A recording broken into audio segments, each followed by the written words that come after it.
circuit Gilles Villeneuve de l'île Notre-Dame à Montréal, le Réseau des sports vous présente le Grand Prix AWS du Canada. Bonjour, mesdames, messieurs. Bienvenue dans les paddocks du circuit Gilles Villeneuve de l'île Notre-Dame. Au nom de toute l'équipe, je vous souhaite la bienvenue. Et comme c'est la tradition, nous sommes très heureux d'accueillir le président, promoteur du groupe Octane et promoteur de l'événement, François Dumontier. Bon matin, François. Bonjour, Pierre. Au moment où nous enregistrons cette conversation, la météo va dans le sens que nous avons vu au cours des derniers jours. Comme on dit, quand on est promoteur d'un événement F1, on fait avec. On doit faire avec. Je pense que l'événement se déroule plutôt bien, quand même, rondement. Mais l'appui, c'est la... Je pense que je dis souvent à mon équipe que c'est une des choses qu'on ne contrôle pas. Et on doit composer avec. Et on a vu que les spectateurs sont présents quand même. Bon, c'est clair que vous avez beaucoup d'expérience. Le site était prêt. Et ça, c'est un élément qu'on peut contrôler. De façon globale, vous êtes heureux du déroulement des choses sur le plan proprement de la logistique? Oui, tout à fait. En fait, il pleut ce week-end. On a eu de très, très belles journées, voire semaines, qui nous ont précédés, qui nous ont permis de livrer un site qui, ma foi, était tellement beau, juste avant qu'il pleuve. Alors oui, très heureux, très content de notre site. Bon, François, on est bien conscient, et c'est partout dans l'actualité, il y a eu des incidents, ou enfin, il y a eu des événements qui ont marqué ce qui se passe autour, à Montréal, sur certaines infrastructures ici, et la météo, évidemment. Comment on réagit comme promoteur d'un événement comme celui-là? Bien, écoutez, premièrement, on compatit beaucoup avec ces gens-là. Je pense, par exemple, aux trucs qui sont déroulés au centre-ville de Montréal. J'ai senti beaucoup de solidarité, évidemment, avec les Montréalais. Mais moi, je contrôle évidemment ce qui se déroule ici. Mais bon, on n'est pas insensible à ça. On entend parler, alors on est très solidaire avec ces gens-là. Est-ce que ça vous touche, cette passion pour l'événement, pour la ville de Montréal, la résilience des partisans qui envahissent quand même les gradins, malgré tous ces aléas? Oui, tout à fait. Mais je ne suis pas surpris en même temps, parce qu'on les connaît, nos amateurs. Ils sont vraiment fans de Formule 1, du Grand Prix du Canada. Ils sont là depuis des années. On l'a vu justement en 2011, lorsqu'on a eu le déluge au Grand Prix. Ils s'étaient cachés, puis quand le soleil est revenu, ils ont sorti. Alors, on n'est pas surpris, mais ouais, c'est une grande résilience, comme nous, les organisateurs.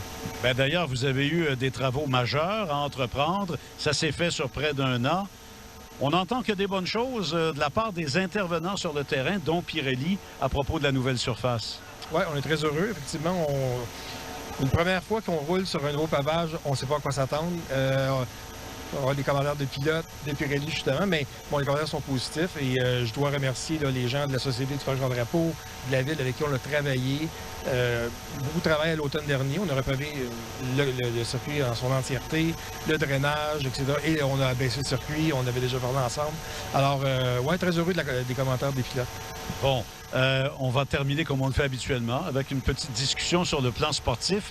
Imaginez-vous, par beau temps, hier, c'est George Russell en pôle.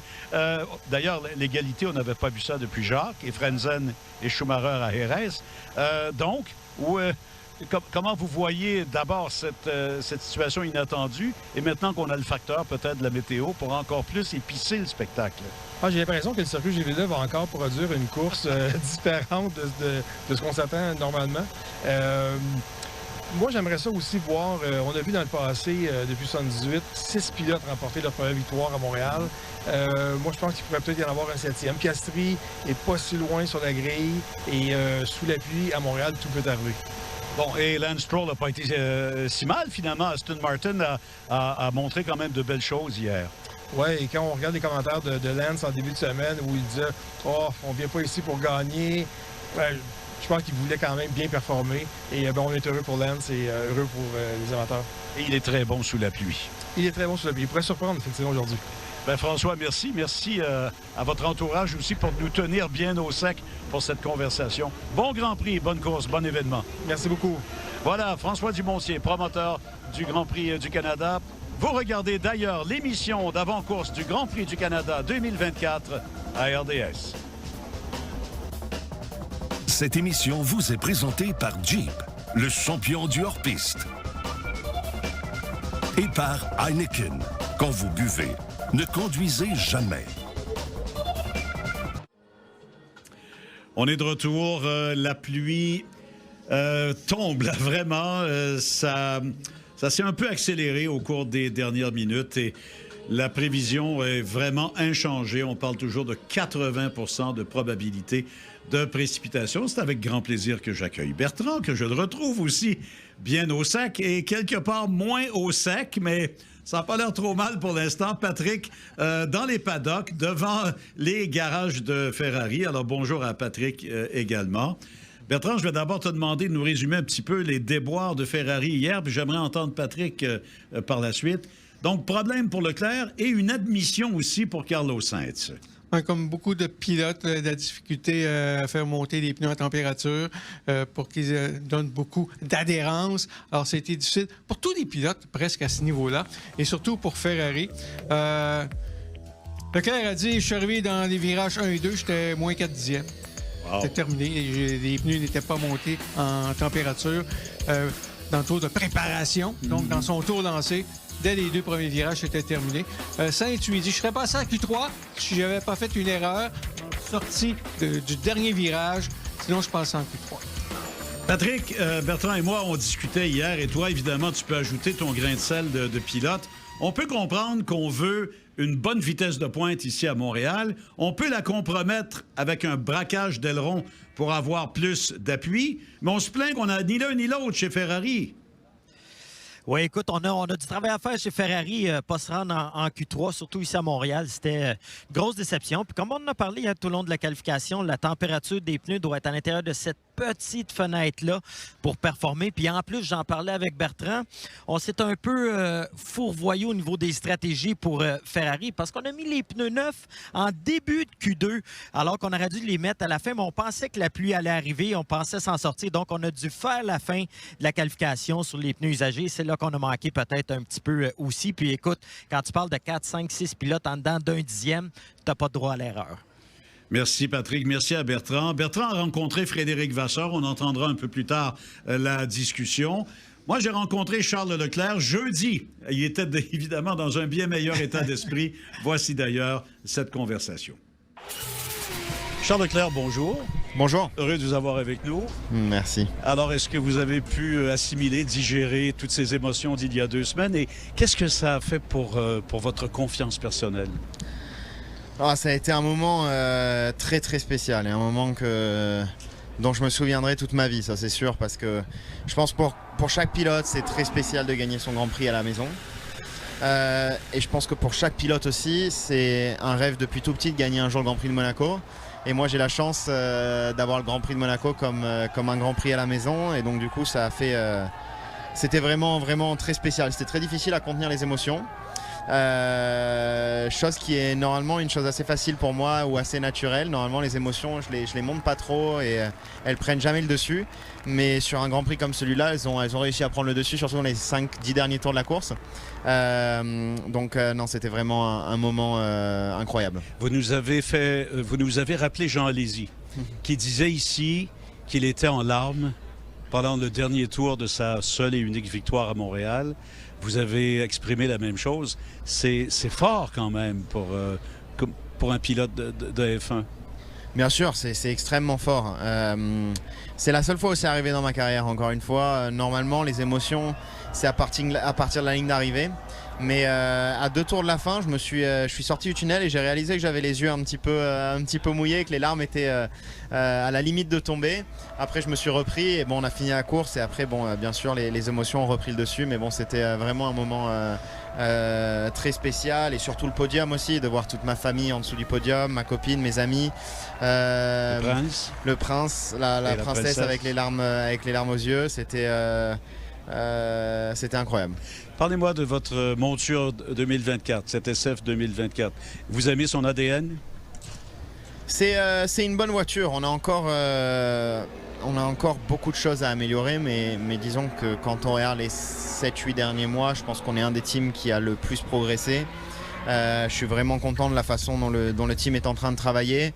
On va dans la bonne direction. Il faut continuer à travailler, il faut continuer à se concentrer sur les points négatifs de la voiture pour essayer de les améliorer. On a fait un step en avant depuis qu'on a amené les améliorations. il faut en faire d'autres parce que je considère toujours Red Bull et McLaren un petit peu devant. Mais on n'est pas loin. Bon, c'est Montréal, un environnement francophone. C'est Ferrari, c'est Gilles Villeneuve. Enfin, vous voyez le portrait. Parlez-moi de ce que ça représente pour vous. Ah, c'est un endroit très, très spécial. June, il y a une passion qui est tout simplement exceptionnelle. Quand on rentre à l'hôtel, il y a énormément de fans et on peut sentir vraiment la ferveur et ce que la F1 représente pour eux. Et c'est tout simplement très, très, très spécial et unique. Gilles Villeneuve, bien sûr, était une légende ici au Canada et a représenté beaucoup pour... pas seulement Ferrari, mais je pense pour le monde de la Formule 1 et du sport auto en général. Et lui aussi était un pilote qui donnait énormément de passion aux fans qui regardaient la Formule 1. Et toujours aujourd'hui, hein, on le ressent dans le paddock, il a laissé vraiment une trace indélébile dans l'histoire du sport. Et en plus ça, le fait pour moi de pouvoir parler ma langue ici au Canada, ça fait du bien. Donc non, je suis vraiment content d'être ici et j'espère que ce sera un bon week-end pour nous. Si on parlait maintenant de 24 Grands Prix, pour vous, c'est la limite, c'est viable? Jamais vu dans l'histoire.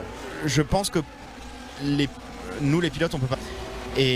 Et moi, je vois les horaires qu'ils font, mais pas seulement. Aussi, ils arrivent pas mal de jours avant nous, ils partent après nous. Et c'est très compliqué pour eux. Alors, j'ai la dernière question et la plus importante selon plusieurs personnes. Parlez-moi de Léo. Est-il au Canada? Est-il à Montréal? Et êtes-vous conscient qu'il est en train de faire craquer toute la planète?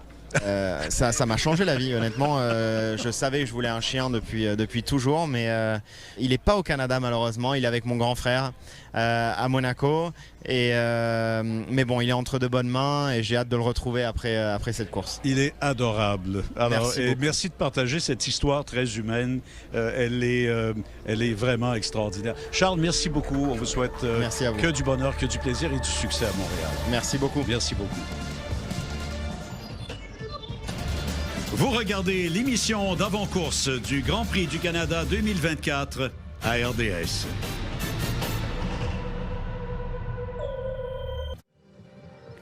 Nous poursuivons l'émission d'avant-course du Grand Prix du Canada 2024.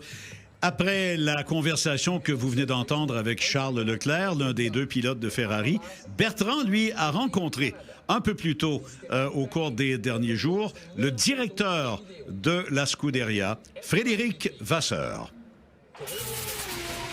Bonjour Frédéric Vasseur. 15 mois, un peu de recrutement, un peu de restructuration. On sent que la Scuderia est peut-être de l'extérieur plus sereine, plus concentrée, plus performante. Qu'est-ce que vous leur avez fait? Pas grand-chose pour être franc, mais la course, souvent la réussite ou pas, ça tient à pas grand-chose. C'est un peu un état d'esprit, un peu d'opportunisme, mais je pense que sur ces deux points-là, on a fait un petit pas en avant. On croit un peu plus en nous, on prend un peu plus de risques aussi certainement. Et puis après, il y a vite un effet boule de neige dans tout ce qu'on fait. Quand ça va bien, on prend confiance. On fait les choses plus appliquées, plus sereinement. Et puis petit à petit, ça progresse. Plus confiance, ça veut dire ne pas avoir peur de tester certaines choses? Oui, ou de prendre un peu plus de risques dans des choix, ou d'être un peu plus agressif. Faut jamais avoir de regrets, je pense, dans ce qu'on fait, et d'être trop conservateur. Des fois, ça peut pas marcher. On dit que vous avez dit à chaque membre de l'écurie qu'ils étaient un pion, une pièce importante. Chaque membre. Ouais, alors ça c'est quelque chose dont je suis très intimement persuadé, c'est que la performance vient de tout le monde, que chaque designer doit avoir l'objectif de gagner 1 gramme, qu'à la production, la qualité de la production, la rapidité de la production, tout ça à la fin, quand on a 1500 ou un peu plus personnes qui travaillent sur un projet, c'est un poids énorme. Il ne faut pas imaginer que la performance vienne uniquement du chef aéro ou du chef ingénieur ou du pilote. Et j'essaye de les pousser dans cette direction qui sont les propriétaires des résultats quand ça va bien, quand ça va mal aussi. Mais quand ça va bien, c'est leur travail. Est-ce qu'on peut dire maintenant qu'il y a une confiance au sein de l'écurie qui va au-delà de la motivation? Ouais, alors ça prend du temps à bâtir parce que je pense que c'est, on le bâtit sur des résultats, sur des événements, sur des circonstances, sur des week-ends de course qui se passent bien, où le plan se déroule comme on l'avait prévu. Donc oui, je pense qu'on va dans cette direction, mais je sais aussi que tout ce qu'on fait chez nous, dans notre monde de la course, c'est malgré tout très fragile parce que c'est quelque chose qu'on met des mois à bâtir et qu'on peut tout perdre en une fraction de seconde sur un choix ou quoi que ce soit. Donc il faut rester calme, on n'est pas champion du monde, loin s'en faut, on a progressé, mais voilà, il faut juste qu'on continue à travailler comme ça avec la même application, la même envie, parce que l'envie est un point important dans la mentalité d'une équipe et encore plus chez Ferrari, donc voilà, il faut canaliser cet enthousiasme. Est-ce que vous croyez que les courses vont être spécifiques selon les circuits? Telle voiture sera meilleure sur telle autre? Il semble avoir une certaine tendance. Oui, non, je pense que ça sera le cas parce qu'on a un groupe pour l'instant de 3, mais qui peut très bien accueillir Mercedes dans 2-3 courses ou Aston Martin. Mais pour l'instant, on a un groupe de 3 équipes où depuis 3-4 week-ends, on se bat pour un 10e. Donc après, fonction des caractéristiques des circuits, des pilotes, des pneus qu'on a et tout, ça peut être plus ou moins un 10e pour Red Bull, McLaren ou nous. Donc on sait très bien que chaque week-end on va repartir à la bagarre et que ça peut être différent. On peut être premier, on peut être 3e, on peut être. Il faut l'accepter, il faut savoir bien gérer les week-ends un peu plus durs. C'est souvent là que ça se gagne. Les week-ends où tout va bien, c'est assez facile malgré tout, mais les week-ends où c'est un peu plus dur, c'est là qu'il faut faire le travail. Et non, je pense qu'on a la bonne attitude. Est-ce que vous avez aimé votre saut dans l'eau du port à Monaco après la victoire? Quelle que soit la température de l'eau et la qualité de l'eau, le saut avait une saveur particulière. Outre le bonheur de Charles de gagner à Monaco, l'avez-vous senti soulagé après une dizaine d'un an et demi alors que son coéquipier avait signé 2 victoires? Avez-vous senti une certaine pression sans Oui, je pense que pour l'équipe, c'était une victoire importante parce que Monaco, c'est toujours important. Parce que c'était la 2e de l'année pour nous et tout, mais avant tout et au-dessus de tout, je pense que pour Charles, c'était un milestone important pour lui, que ça faisait très longtemps qu'on lui parlait de Monaco, où il avait toujours eu un très bon niveau de performance et pour différentes raisons, c'était toujours passé à côté. Là, voilà, il l'a fait de la plus belle des manières, parce qu'il a été tout le week-end aux avant-postes, il a mené tous les tours de la course, donc je pense que voilà, pour lui, on le sent déjà un peu plus libéré. Ouais. Maintenant, il ne faut pas que ce soit un excès d'enthousiasme ou quoi que ce soit, mais je pense que oui, effectivement, c'est un poids en moins sur les épaules. Le fait d'avoir fait courir Charles et Lewis Hamilton en formule de promotion, est-ce que ça va vous aider à gérer 2 pilotes, mais vraiment 2 top pilotes, ce qui n'est pas évident? Lewis, on se connaît depuis 20 ans, un peu plus maintenant, et on ne s'est pas vraiment perdu de vue. Donc oui, je pense qu'on se connaît mutuellement et on sait ce que l'autre veut faire et comment il veut le faire. Ça, c'est important parce que ça évite qu'il y ait des barrières dans la discussion, on peut être très direct, on sait qu'on a un très profond respect entre nous 3, même entre 2. Et ça permet de discuter sans avoir peur de se dire la vérité. Montréal sera une occasion à saisir? Ça fait partie de ces circuits? Comme les 15 qui suivent, mais oui, je pense qu'on a montré un bon rythme depuis le début du week-end. La météo est pas la plus facile, mais c'est souvent le cas ici, donc les conditions sont très changeantes, mais pour l'instant tout va bien. Merci Frédéric Vasseur. Merci. Merci à Frédéric Vasseur, merci à Bertrand pour cette conversation. Vous regardez l'émission d'avant-course du Grand Prix du Canada 2024 à RDS. Nous sommes de retour au circuit Gilles Villeneuve de l'île Notre-Dame en marge de cette émission d'avant-course du Grand Prix du Canada 2024. Il y a eu le défilé des pilotes il y a quelques minutes. On vous en présentera d'ailleurs quelques extraits. Et juste avant de monter sur la plateforme qui allait circuler tout autour du circuit, notre reporter Olivier Larue a suivi pendant quelques pas et a fait cette brève conversation avec Max Verstappen. Hi Max. He'll try to win the Canadian Grand Prix for a 3rd time in a row, but this time he won't be starting on pole. How do you see the race and the fight in front? Yeah, I think it's going to be very interesting. I mean, weather is coming in. It's going to rain very soon. Again, I'm just expecting quite a hectic day, to be honest. It might actually be quite a lot of stoppages going on. So we just need to be aware of that.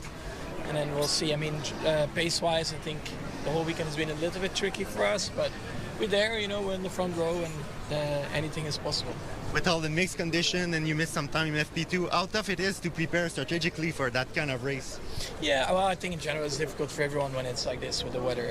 Also with the tires, it's a bit unknown how they're going to hold up the slicks. So you just have to play by ear in the race as well a little bit. All right, thank you. Good race.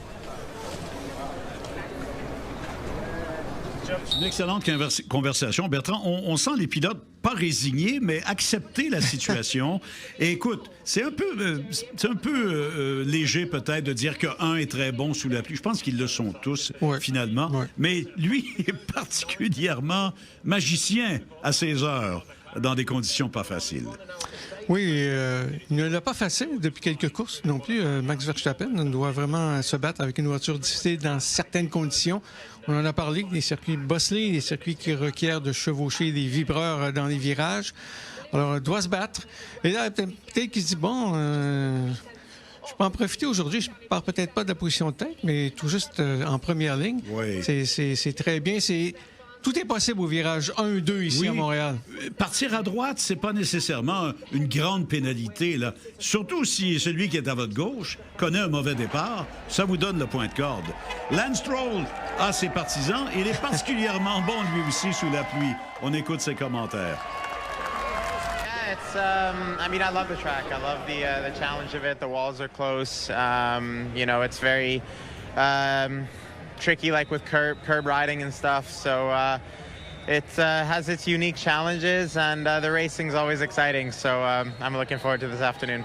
You're feeling comfortable in the car. Can you talk to us about how you're feeling for racing out there in your Aston Martin? Yeah, for sure. It was good to get into Q3 yesterday. I wasn't super happy with our Q3. I think we missed kind of a few tenths in Q3, maybe a couple positions, but you know, today it's going to be a long race with weather, and we don't really know if it's going to be dry, if it's going to be wet. So, yeah, it should be an exciting race. Voilà pour lui aussi. Conditions changeantes. On s'en va carrément dans l'inconnu. L'émission vous est présentée par Jeep, le champion du hors-piste. Et par Heineken.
Les Grands Prix de Formule 1.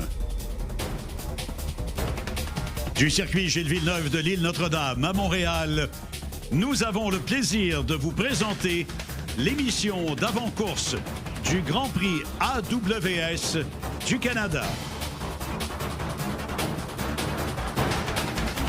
Le classement des pilotes après 8 épreuves, Montréal en quelque sorte est le lancement du deuxième tiers de cette saison. C'est pas beaucoup dans les standards de la F1, dans les standards du classement de nos jours. 31 points d'avance pour Max Verstappen sur Charles Leclerc. Et regardez comment c'est serré pour la 3e place. 113 pour Lando Norris, 108 pour Carlos Sainz, 107 pour Sergio Pérez. Et chez les constructeurs, si on ne peut plus serrer, comme on n'a pas vu depuis plusieurs années, Red Bull n'a que 24 points d'avance sur Ferrari. Et McLaren, pour l'instant, est bien installé à la 3e place devant Mercedes et Aston Martin un peu plus à la traîne. Pour l'instant, la pluie est faible. La température est assez basse, à 14 degrés à l'air ambiant. Il y a pas mal d'humidité, il y a pas mal de vent et il y a 80 de probabilité de précipitation d'ici la fin de l'après-midi et d'ici le début de la soirée. Bon course. Bertrand Hull à mes côtés, Patrick Carpentier dans la ligne des puits. Bertrand, la parenthèse de la fin de semaine, ce sont les 2 séances d'hier samedi. Séance d'essai libre complète sur piste sèche et surtout séance de qualification sur une piste sèche. Oui, les pilotes ont pu enfin s'exprimer, obtenir le maximum de performance de leur voiture, alors que ça avait été très délicat vendredi. Et on a eu des surprises. Et des surprises, donc, qui n'ont rien à voir avec la météo. Exact. Alors, vous en aurez d'autres en course, probablement. Oui. Et la surprise, c'est George Russell qui s'est retrouvé en pôle. T'aimerais qu'on entende tout de suite ses commentaires, peut-être, et après ça, on pourra commenter ce qu'on a apprécié chez Mercedes hier. It was just turning really nicely through the corners. I think we struggled a lot with understeer before. Last year we had a lot of oversteer, and we've sort of been just trying to find the halfway house between what we had last year and what we had this year. And it feels like we're sort of dialing in that sweet spot right now. Le fameux sweet spot, Bertrand, ça revient dans plusieurs sports. Je ne savais pas en F1 aussi. Oui, l'équilibre de la voiture. Bon, il parlait du nouvel aileron avant qu'on a depuis Monaco, qui permet une gamme de réglages plus étendue, plus large. Ça fonctionne très bien. Les 2 pilotes en ont disposé. Hamilton n'a pas fait un bon tour hier. Donc, Russell en a bien profité. Sa voiture est vraiment meilleure et il a été chanceux. Pourquoi je dis ça? Oui. Bien, dans la longue ligne droite, regardez devant, Alex Albon qui est devant, les traces. Oui. Intéressant. Évidemment, pour Toto Wolff, bon, un petit bémol dans une saison qui est toujours pas facile, évidemment, pour Mercedes. Mais je pense qu'on vient de prendre un bon tournant, là. Bon, ben... Parce que l'aileron avant, c'est très important. Ça conditionne tous les coups de mandat sur la voiture. Ça fonctionne bien. Alors...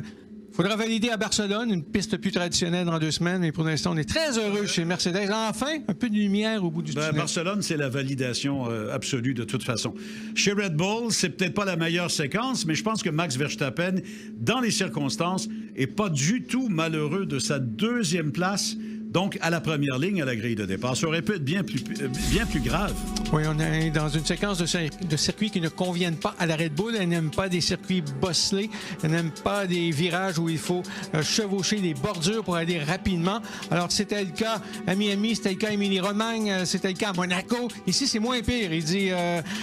c'est presque pas bossé avec le nouveau revêtement. Bravo, d'ailleurs. Et bon, il s'est débrouillé avec les quelques virages sur lesquels il faut escalader ces bordures. Vous allez le voir ici, il faut vraiment y aller par-dessus. Alors, il était très content de cette 2e place. Lui était très content, mais ça fait très mal paraître son coéquipier Sergio Pérez, qui, lui, vient d'obtenir une prolongation de contrat de 2 ans. Qu'est-ce qui s'est passé dans le cas de Sergio? Arrière instable. N'a pas pu s'arranger avec les conditions de piste qui étaient difficiles. Russell a dit il n'y a personne qui a fait un bon tour parfait. Personne, c'était trop piégeux à différents endroits du circuit. Bon, donc, chez Red Bull, on a des réalités bien différentes et Max Verstappen, dans la perspective de conditions météo changeantes, pourrait être excellent. Pérez, donnons-lui le crédit, il est excellent pour remonter le peloton et lui aussi très bon dans des conditions de météo pas faciles. L'une des grandes questions de la fin de semaine, c'était McLaren. Où en sont les monoplaces qui ont connu un essor extraordinaire à compter de Miami? La réponse est venue de façon assez intéressante et éloquente de la part des 2 pilotes. Oui, donc on a Miami du développement sur la voiture pour régler un problème inhérent à la McLaren en début de saison. Elle n'était pas très bonne dans les virages lents. Donc, on amène du progrès à Miami, circuit urbain, plein de virages lents. Norris a gagné, un peu aidé par la voiture de sécurité. On a fait 2 et 4 à Monaco. Encore là, c'est probant. Et ici, bien, ça a bien été aussi avec Norris 3 et Piastri 4 en qualification. On a beaucoup joué la notion de première victoire pour un pilote à Montréal. Et les yeux, évidemment, se sont tournés vers Oscar Piastri. C'est réaliste quand même, Bertrand. Oui, on n'a pas tellement vu rouler sous la pluie, cependant, à mon souvenir. Alors, on va voir ce que ça va donner. Alors, oui, il a des dents longues. Il fait presque jeu égal avec Norris, qui a déjà beaucoup d'expérience. Oui, à suivre ce Piastri lors de ce Grand Prix qui sera piégeux avec les conditions de piste. Si vous avez entendu un Charles Leclerc parler, oui, avec beaucoup d'emphase, et il adore surtout le défi que représente ce circuit particulier. I'm happy with third. It's so close, so to be this close with a lap I didn't think it was good, but not incredible. And I know George said he didn't get the most out of it, that kind of thing. So just difficult conditions, difficult track layout, and challenging, which is kind of what makes Montreal what it is. Ce qui fait de Montréal ce qu'elle est ou ce qu'il est en termes d'événements. Et ça, on l'entend souvent de la part des pilotes. Bon, évidemment, il faut regarder aussi chez Aston Martin. On attendait peut-être une catastrophe. Ça n'a pas été la catastrophe, du moins sur une piste sèche hier. Oui, la voiture s'accommode bien du circuit Gilles Villeneuve. Elle convient bien à l'ADN de cette voiture. Écoutez, Fernando Alonso se voyait en première ligne. Il dit, j'ai perdu 2 dixièmes dans le virage 2, dans mon dernier tour lancé. 2 dixièmes. Vous enlevez 2 dixièmes à son chrono. Il avance beaucoup. Alors, Aston Martin est meilleur que cette 6e place de Fernando Alonso en qualification. Et on sait que lui aussi se débrouille assez bien sous la pluie. Sera à surveiller aujourd'hui. Et dans le cas de Lance Stroll, bon, il a dit, j'ai pas eu un tour parfait, j'ai commis une petite erreur. Ça veut dire qu'il y avait encore de la place peut-être pour améliorer sa position à la grille de départ. Alors, il a touché le mur très tôt en Q1. La première portion de la séance de qualification, on le voit, son plancher a été endommagé. On n'a pas pu le changer, on n'a pas le temps de changer un plancher. Alors, sa voiture est un petit peu moins performante en raison de cet incident. Bon, ben voilà, on a fait le tour. Évidemment, vous avez beaucoup entendu parler de Ferrari dans la première portion de cette émission. C'est la grande déception. On aura le temps d'y revenir d'ailleurs un peu plus tard. Entre-temps, nous allons à la pause et nous serons de retour dans quelques instants avec la suite de cette émission d'avant-course du Grand Prix du Canada 2024. Cette émission vous est présentée par Heineken. Quand vous buvez, ne conduisez jamais.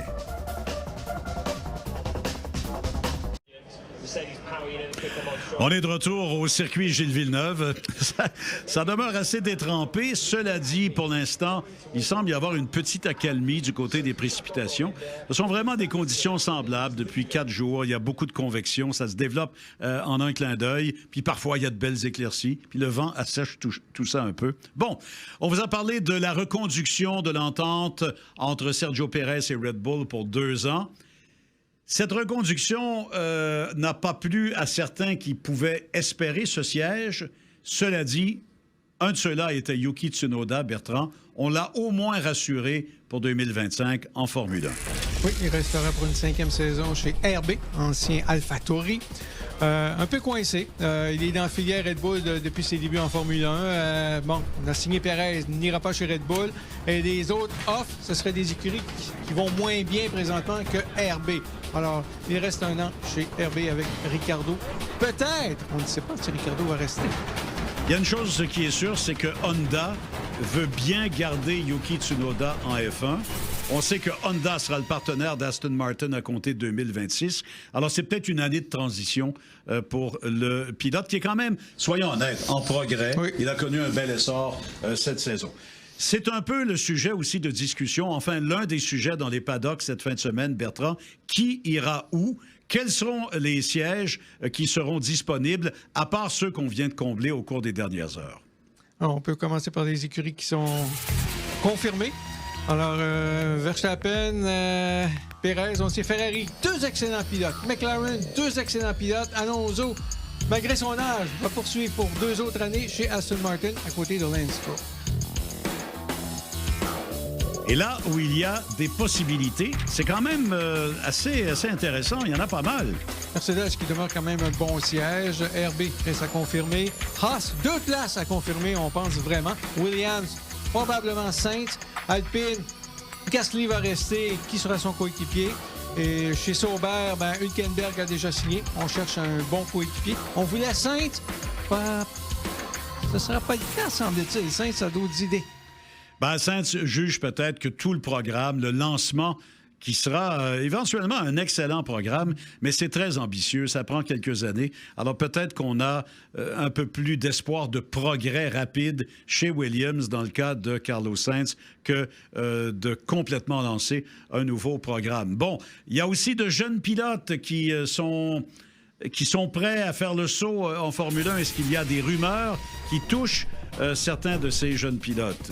Donc, Sainz, on attend une annonce dans 2 semaines. Jack Doohan, qui devait rouler ici vendredi matin, a fait un tour. Je pense qu'il va être aux côtés de Gasly chez Alpine.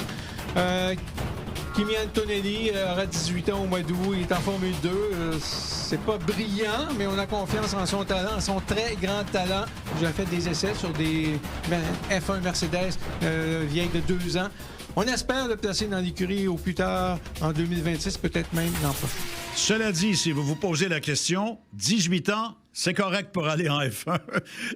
Il y a Verstappen qui était venu en F1 avant les 18 ans et on a amendé la règle pour au moins établir ce minimum. Voilà pour ce bloc. On sera de retour avec la suite de cette émission d'avant-course du Grand Prix du Canada 2024. Vous nous regardez présentement à nouveau et à RDS.